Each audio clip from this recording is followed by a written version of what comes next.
Hello viewers, 4DIYers here with a tutorial video for everyone.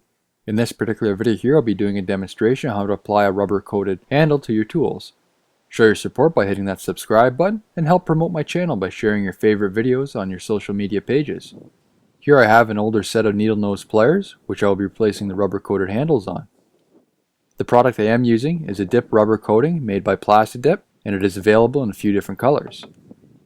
You can be limited to the length of the handles as the can isn't incredibly deep. When coating tools, you should start with the longer handles first and then work your way up to the tools with the lower handles. This is a great way to protect your tools, give them a personalized look, provide some form of insulation, and increase the grip. As you can see, the existing rubber coating is in rough shape. The ends are worn with holes and they are quite dirty, which can be hard to clean on the textured coating. Remove the existing rubber coating. Sometimes you can slide these off. Other times you will need a dull knife to score the rubber handle and then peel away.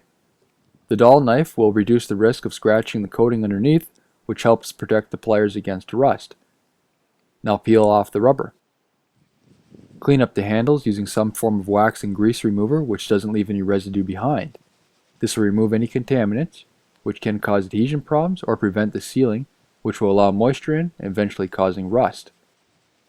If your handles are rusty, the rust must be removed, otherwise this will eventually worsen under the coating. If you're wondering how to remove rust, be sure to check out my other tutorial video on how to do that. The link will be included in the description below. After the rust has been removed, clean up again using a wax and grease remover and apply light coat of primer to the handles where the coating will cover up so it's hidden underneath. The pliers will need to be hung up, so have something ready before we start dipping. Here I am using a heavier wire which will be wrapped around the tip and won't be in contact with the rubber coating. Next, use a heat gun to help dry any moisture that may be existing on the surface. This is important as it can be trapped underneath the rubber coating and cause rusting in the future.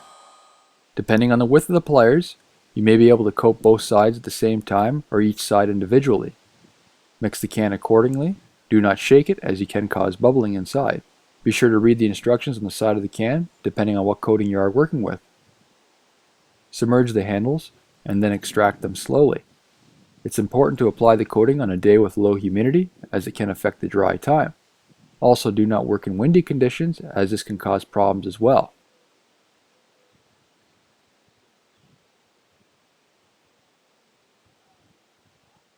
It's good practice to hang them up above a piece of paper, cardboard, or a pan to catch any drips and for easy cleanup.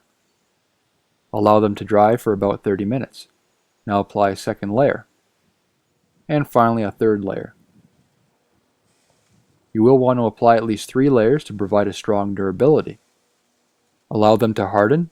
According to the instructions, it says it takes about 4 hours, but I'll let them harden overnight just for added security. Finally, you'll be left with something such as this. Between each application, I went slightly higher with the coating on the handle so it covers up the previous transition line. It does not have a full high gloss finish, but it does have a medium gloss so it's easy to clean up any dirt off the handles. Be sure to stay up to date with my latest videos. Subscribe to my YouTube channel by clicking on the button below the video. This concludes the rest of my video. Be sure to give it a thumbs up, and if you have any comments or questions, please feel free to post them. Thank you for watching.